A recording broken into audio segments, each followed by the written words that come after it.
150 MBBS seat के लिए अनुमति मिली है यहाँ पे।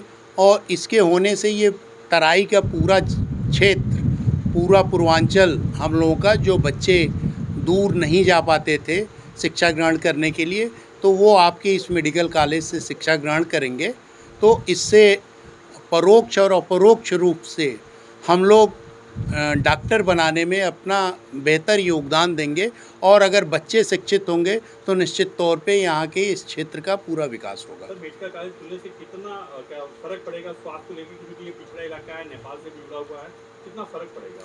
देखिए, मेडिकल कॉलेज होने का मतलब ही ये हो गया कि 21 डिपार्टमेंट में योग्य शिक्षक और चिकित्सक अब यहाँ पे इस परिसर में निवास करने लगे हैं। अब कोई ऐसा विभाग नहीं होगा जिसको ये कह दिया जाए कि साहब रेफ़र टू हायर सेंटर। अब यह अस्पताल आपका हायर सेंटर के रूप में लाइसेंस ग्रांट हो गया है।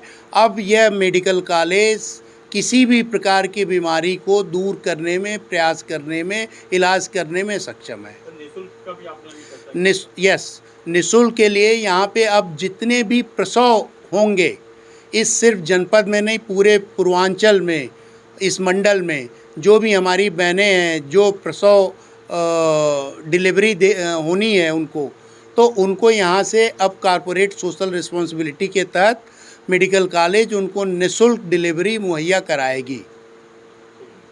दिनों में यूनिवर्सिटी के लिए माननीय मुख्यमंत्री जी ने वहाँ से आदेशित किया है कि जनपद महाराजगंज में एक विश्वविद्यालय हो। और बहुत ही जल्दी मैं इसकी गुड न्यूज़ लेकर के आप लोगों के बीच में फिर आऊँगा। और जनपद में एक विश्वविद्यालय, एक जनपद एक विश्वविद्यालय के कॉन्सेप्ट पे माननीय मुख्यमंत्री जी ने अपनी कृपा दृष्टि दिखाई है।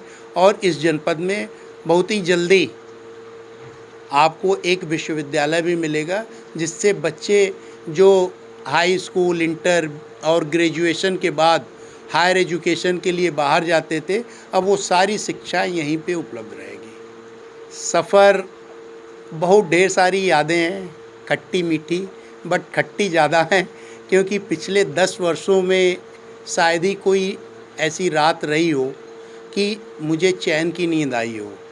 वजह ये था, मैं बैंकिंग इंडस्ट्री से था, हम लोगों के वहाँ विश्वास पे काम होता है, लेकिन चिकित्सा का क्षेत्र एक इतना गूढ़ क्षेत्र है जिसमें पेशेंट से लेके डॉक्टर तक इतना संघर्ष होता है कि अगर पेशेंट है, डॉक्टर साहब का मूड नहीं है तो पेशेंट का ट्रीटमेंट नहीं मिला।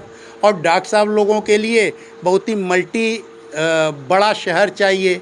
अब मैं जनपद महाराजगंज में बहुत विकास तो व्यक्तिगत तौर पे नहीं करा सकता था, कैसे कैसे मैंने डॉक्टरों को यहाँ पे लाया हूँ ये मेरा दिल जानता है। और उसके बाद से डॉक्टरों का रख रखाव, मतलब इट इज़ जस्ट लाइक हाथी पालने के बराबर है। लेकिन अंत भला तो सब भला, आज इस अस्पताल की पहचान एक मेडिकल कॉलेज के रूप में हो गई है।